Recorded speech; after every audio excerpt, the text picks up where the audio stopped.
from speechmodification.com, and this is my Smart American Accent training. Welcome to our Saturday live question and answer class. Please feel free to put your questions in the chat at any time. You can ask about American English pronunciation, intonation, rhythm, whatever will help you with speaking American English fluently, naturally, and easily. At the start of class today, I want to talk about a technique I've been using in several of my recent videos and podcasts, which is called backwards chaining. And we're going to look at how you can use this backwards chaining technique to be more fluent, to speak more easily and naturally, and to work on things that are challenging for you to make them easier. So basically, backwards chaining, as I've said before, is just working from the end to the beginning, either within a word, a phrase, or in a sentence. I'm going to show you how to do it in this sentence, I need it for the kids, in order to sound fluent and natural and to say that easily. And we'll break down what happens, how we link and connect and reduce in this phrase and others as we go. So in the phrase, I need it for the kids, I need it for the kids, you can hear how kids is the longest, clearest word because it's stressed. It's the last content word in the phrase. That means that I need it for the is all going to be a little bit faster, linked together, more reduced. I need it for the kids. So all of these take about the same amount of time as the word kids. That's a lot of words in the same amount of time as one word. So they have to be relatively fast. Let's talk about how we do that. First of all, to backwards chain it, we'll start with kids. Try kids, the kids. Notice how I didn't say the kids or the kids. Kids was very long and the was very short. It's almost like there's no vowel here. It is a short little schwa or a sound, the kids, but I'm really reducing that vowel so I have length and time on kids. Kids, the kids. Now we'll add one more word. Kids, the kids, for the kids. Notice how, again, I didn't say for the kids. My for became more of a fur. Again, with a little schwa here, that vowel gets reduced. And this is very linked together, for the kids. Kids, for the kids, for the kids. So this is fast, very linked, and very, very reduced. Adding on, kids, the kids, for the kids, it for the kids, it for the kids. So in the it, what happens here is I don't say a full T sound. I don't say it for the kids. My T becomes an unreleased T because I release into the F. It for the kids. I need it for the kids, it for the kids. So again, I can practice little bits and build from the back to be able to get that fluent it for. Again, for the unreleased T or the reduced for, how to use the and linking, I do have specific videos and practice for each of those patterns, but this is something where you're trying to combine all of those elements and make it smooth and natural in a sentence. Adding on, kids, the kids, for the kids, it for the kids, need it for the kids, need it for the kids. So here I do have my D sound, but it's becomes a flap because I link to the vowel of it, need it, need it. So it is basically the same as a D here, I need it, but I might not have a big stopping of the air, need it. I don't need a strong D, just link it together like you would for a D in the middle, like needing, need it, need it. Need it for the kids. I need it for the kids. And lastly, I doesn't really change except that it doesn't get a lot of length or emphasis. Kids, the kids, for the kids, it for the kids, need it for the kids, I need it for the kids. If that speed or that rate is too fast for you, don't worry. You can still use this backwards chaining technique at a slower rate. You're just going to try to keep that relative rhythm where kids is going to be longer. So if I'm needing to practice this more slowly, it still will help me with that fluency and having it sound more natural and flow better when I'm speaking. That would sound like kids, the kids, for the kids, it for the kids, need it for the kids, I need it for the kids. Also, just for this video later on, if you're watching as a replay or if you want to come back after class, or for my other videos, one technique I suggest is actually slowing down the playback speed on videos that you're listening to, that you're shadowing and practicing with, using 0.75 or 0.5. I'm practicing at that speed. You'll still hear, and you'll be more likely to be able to hear those natural reductions, linking, and connections, and to imitate them at those slower speeds. Then you can speed the video back up and try to do it at full speed. So that's something I suggest when you're using my videos for linking and fluency, and just generally when you're trying to do shadowing practice. This is just one sentence, and you may not need to say this sentence, but you can use the same kind of technique with a lot of different phrases. So, for example, if the further is the part that isn't coming smoothly or naturally for you, it may be the part that's slowing you down. Keep that reduction of further, and then add different things before it and after it. So here we did I need it for the kids. Maybe adding some other things you need it for: the job, the car, the store, the meeting, the trip. And then at the beginning you can keep I need it, or simplify it to it's for the, that's for the, get it for the. So as I'm practicing different combinations, I'm still going to be able to backwards chain these, like job, the job, for the job, it's for the job. I can also do a mix and match practice where I'm trying to focus on keeping this further, quick and light, and using it in different combinations. It's for the job, it's for the car, it's for the store, it's for the meeting, that's for the job, that's for the meeting, that's for the trip, where I'm changing the beginning and ending parts of the sentence, but I'm consistently hooking on that repeated phrase for the further. A lot of my podcast videos for my audience, you guys and my clients, focus on these kinds of mix and match shadowing where I'll model these phrases. I'll give you a couple of opportunities to hear, shadow, and repeat. That's really going to help you make that connection, get your speech more fluent. So check out the podcast playlist here on the channel and our fluency playlist. I do also give you some techniques like this in our Real Talk course on speechmodification.com. That one's really focused on fluent speaking and techniques for being able to more accurately and fluently reduce, link, and connect for natural sounding speech. You can check that out and all of our other online courses on our website, speechmodification.com. Okay, so we can talk more about that topic, or we can turn to whatever other questions and topics you'd like to cover today. Welcome. It's nice to see so many of you here. Do feel free to put your questions in the comments, and I will turn to those next. Okay, so let's see. I'm going to look for some recent comments and questions since I'm not seeing any yet in the chat, but do feel free to add yours. So some questions and requests that people have asked recently. We had a request for the phrase, I don't want to go. So let's look at that. I don't want to go. So again, this ties in with what we're talking about. We could use the same kind of backwards chaining for this. Let's try that first.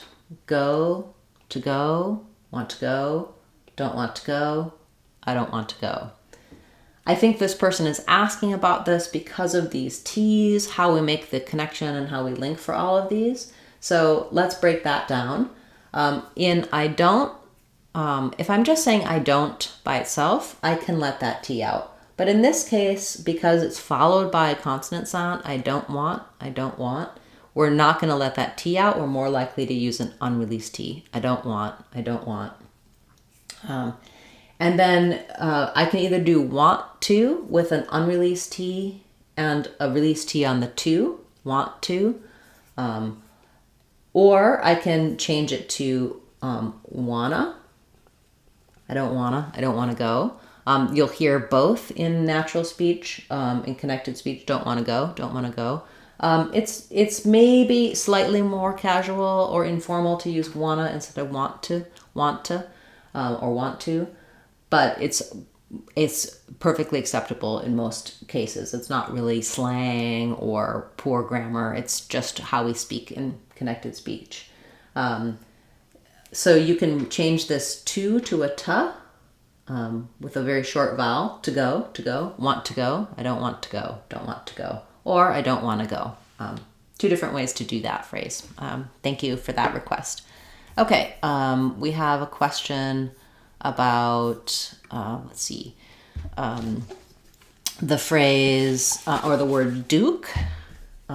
So like the Duke and Duchess, this just has the letter E, makes the letter U say the oo sound. And so we could think about it like as though it had two O's. It's fairly straightforward. Ook, Duke. So it's like in the word do. Or in American English, this word do. The book about the Duke is due. So we say these two words the same. British English might do and due. They use a y sound in this, but we just use the plain oo sound, do. Thank you for that request. Okay, we have a question about the word tutor, another word with the oo sounds. And here's another example of two different types of t sound in our word. So the initial T is a released t sound, and then this one is flapped, so it sounds like tutor. Letters OR at the end of the word typically just say rather than or.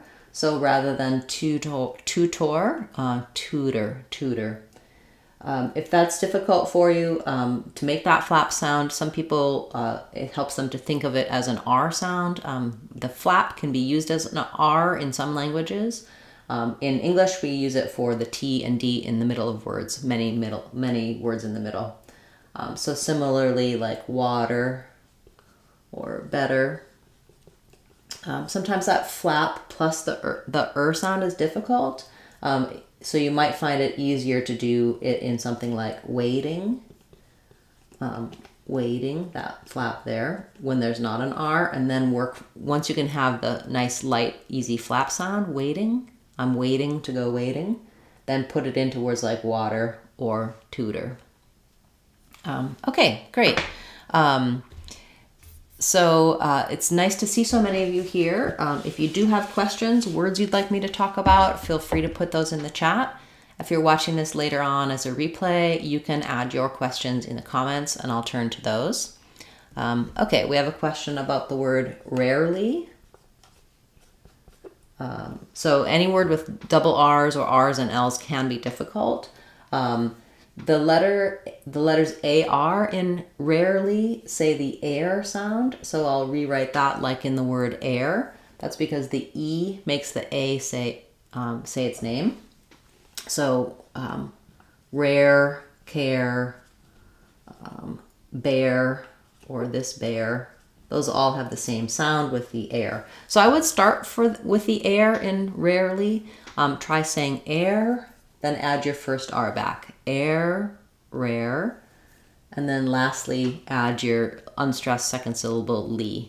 Air, rare, rarely, rarely. Be careful not to put any sound between this R and this L, so not rarely, but just rare, rarely, rarely. If it's difficult to go from the R and the L, or if those get interchanged, just feel that with air, rare, the tongue is lifting in the back. Then I drop that tight tongue and just lift the front of my tongue for the ly. You can also backwards chain this word. That would sound like saying ly, airly, rarely. Might also help to say words like barely, other words that have that air-ly combination. It might just be rarely and barely. Fairly, also fairly. I'm writing it like rarely, but fairly spelled with ly, obviously. Okay, great word. Thank you for that request. I hope that helps you. I do have a video for rare and rarely that breaks it down in a little more detail. So if you would like to see more, you can use the search box on the channel page and type in your word, and any videos I have talking about your word will pop up for you. Okay, we have a question about have and crab. So both of these words have the a vowel for letter A, like in black cat. So that's for the a vowel, the front of my tongue is down and open and the back of my tongue is lifted. Be careful not to let the tongue be down all the way. That would sound like an ah, have. Instead I want have, av, with the tongue open. So yeah, basically we have have, and for crab, same thing. I'm just going ra. I have the back of my tongue tight for the R, and then the vowel follows. So crab. That's not a very clear vowel there. Okay, so you can use these, try to match the vowel. So I have a crab. You can also use another word that might be easier to use the a in, like that crab. I have that. Using other words with a to associate that sound can be helpful. If the KR blend is difficult, you can leave the K off, trying rab, crab. And also just be careful when you're saying have. As you link, you might find it easier to say the V sound at the end accurately if you think about it being like have it, that the V is going to link to the next vowel sound. I have it. I have a crab. Great words. Thank you for that request. Okay, I'll take a couple more questions, and again, if you're watching this later on, feel free to leave comments. I do go back through those and give you resources and answers, to talk about a video if I've already covered it, or I can add your word to my list to cover in a future class. We have a question about the words morning and evening.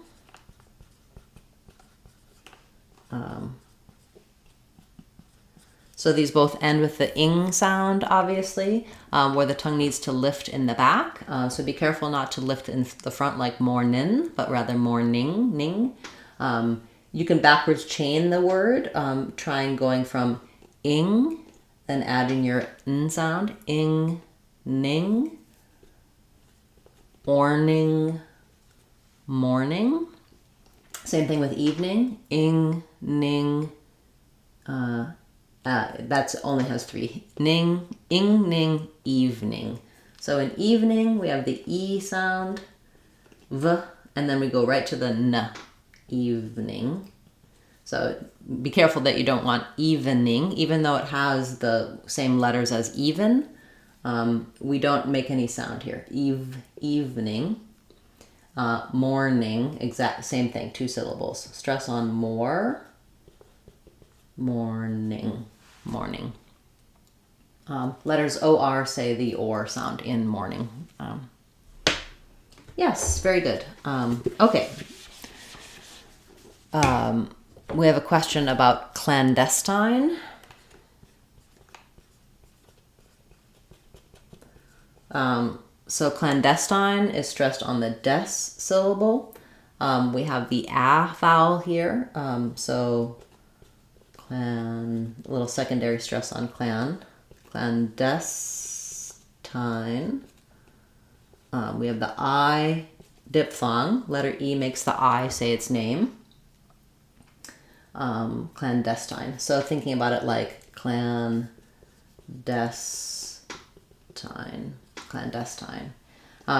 The ST blend, because there's an ST blend, we're not going to flap this. It's not going to be strongly aspirated, not clandestine, but clandestine. It's just an unaspirated T there.